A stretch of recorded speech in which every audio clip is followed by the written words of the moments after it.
अस्सलाम वालेकुम दोस्तों, उम्मीद करता हूँ खैर आफियत से होंगे और प्रॉफिट के अंदर ट्रेडिंग करोगे। प्यारे बच्चों, आज बात करते हैं फंडामेंटल और टेक्निकल एनालिसिस की। गोल्ड कहाँ पे जा सकता है इसके बारे में गुफ्तगू करते हैं, मौजूए बहस बनाते हैं। गोल्ड का अगर मैं आपको लेवल निकालूं उससे पहले फंडामेंटली जितनी भी वीकली न्यूज़ हैं उनकी फोरकास्ट दे दूं। प्यारे भाइयों, bank of England governor Bailey speech, ये खबर मैं फर्स्ट टाइम ऐसा कह रहा हूँ कि इस खबर को अहमियत दे रहा हूँ। इस खबर को मैं कुछ खबरों के साथ अलाइन करूंगा और इंशाल्लाह ताला आपको इम्पैक्ट बताऊंगा।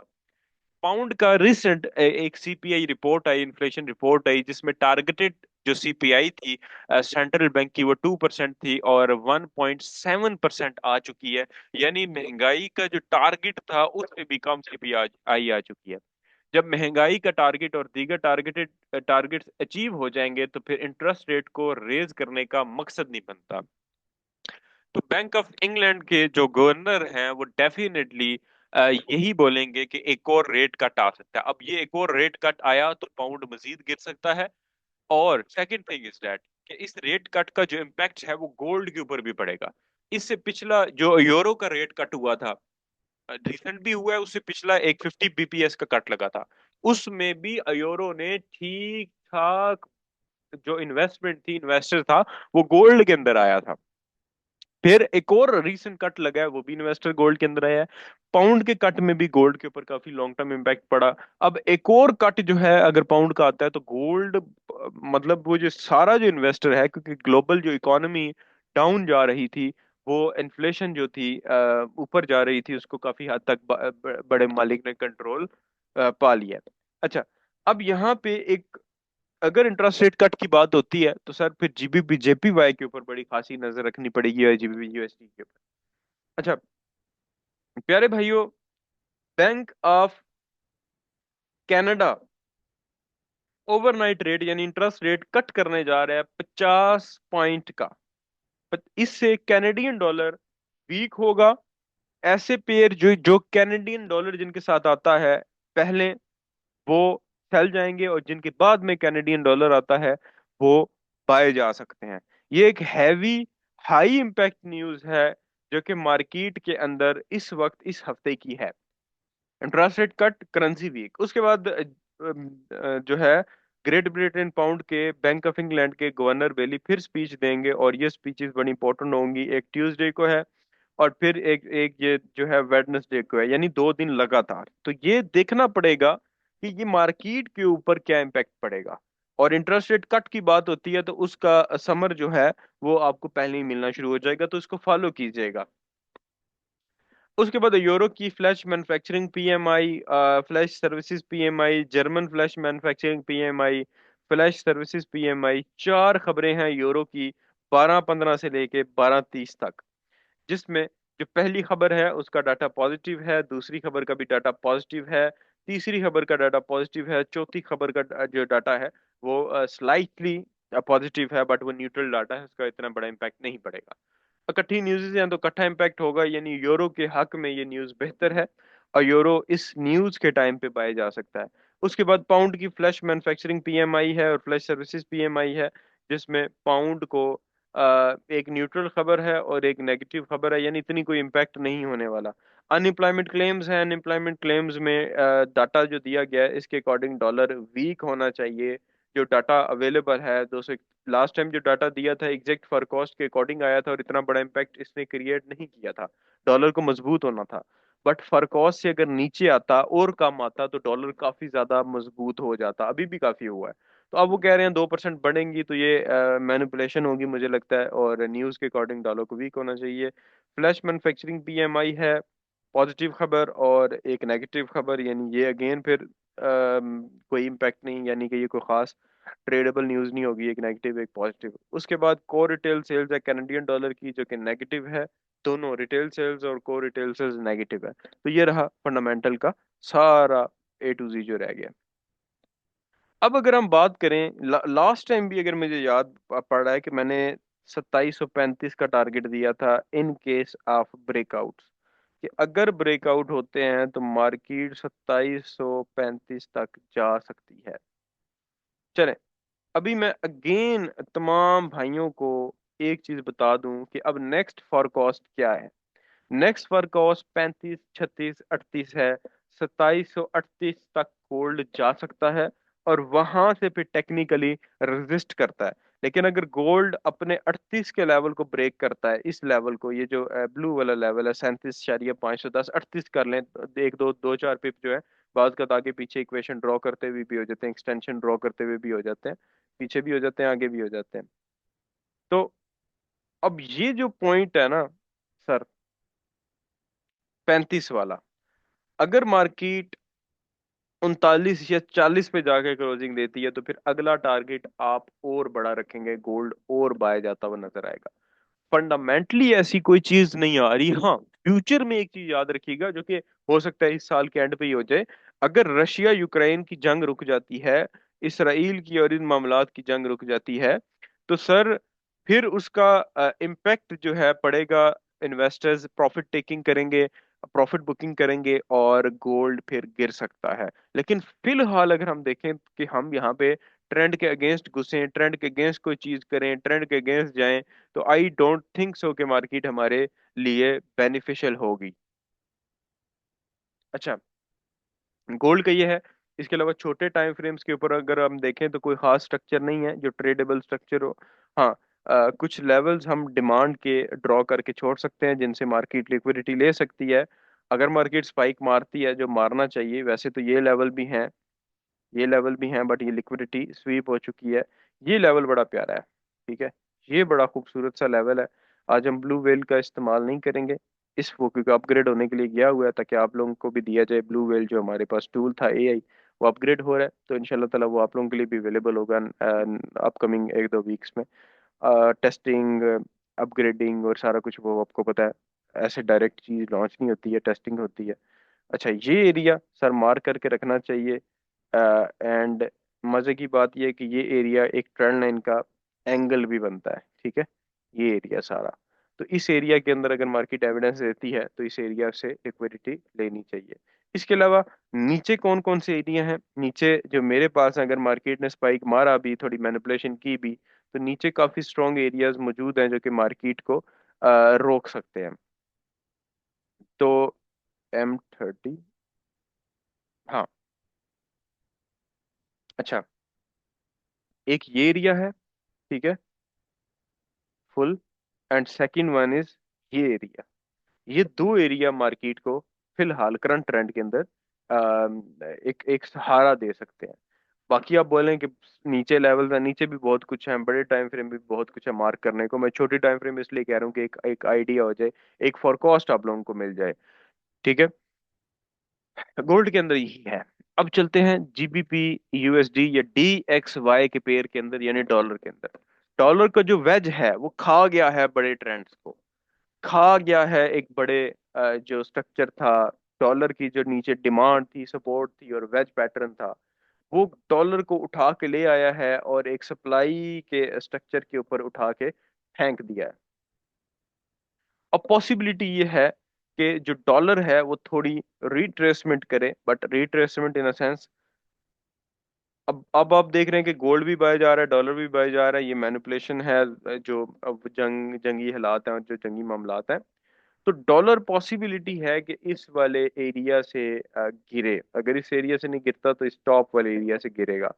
अगर ये गिरता है तो बाकी करेंसीज को थोड़ा सा, करेंसीज को सहारा मिल सकता है गोल्ड के अलावा। गोल्ड के ऊपर उल्टा ही इम्पैक्ट हो रहा है क्योंकि इन्वेस्टर उसके अंदर इन्वेस्ट कर रहा है, इंटरेस्ट रेट कट पे कट हो रहा है। उसके अलावा BTC के ऊपर भी इस इंटरेस्ट रेट कट का दायरा, इन्वेस्टर्स के पास जब इंटरेस्ट रेट कट होगा तो या तो स्टॉक मार्केट में इन्वेस्ट करेंगे या फिर क्रिप्टो के अंदर या फिर गोल्ड के अंदर। तो क्रिप्टो के ऊपर भी हमें खासा इन इंटरेस्ट रेट का इम्पैक्ट नजर आ रहा है। तो क्रिप्टो को जो लोग ट्रेड करते हैं वो भी एक अच्छे लिक्विडिटी वाले लेवल जो है वो निकाल के बैठे। क्रिप्टो भी आपको अच्छा प्रॉफिट दे सकती है। अगर बहुत भी नीचे आता है तो ये लेवल बहुत स्ट्रांग है। ये नीचे कुछ लेवल्स निकाल देता हूँ, अगर यहाँ पे एविडेंस मिलता है तो यहाँ पे आपको बैठना चाहिए बाइंग के अंदर, ठीक है। अ, ये लेवल्स हैं, ठीक है, ये लेवल्स को आप मार्क करके रखें। होप सो कि मार्केट ऐसा लंटिंग के लिए, लिक्विडिटी लेने के लिए थोड़ा सा नीचे आए और वापस चली जाए। तो कैंडलस्टिक्स का यूज करते हुए आप इन लेवल्स को ट्रेड भी कर सकते हैं, छोटा सा एसएल एंड बड़ा सा टेक प्रॉफिट। तो ये लेवल्स हैं BTC के।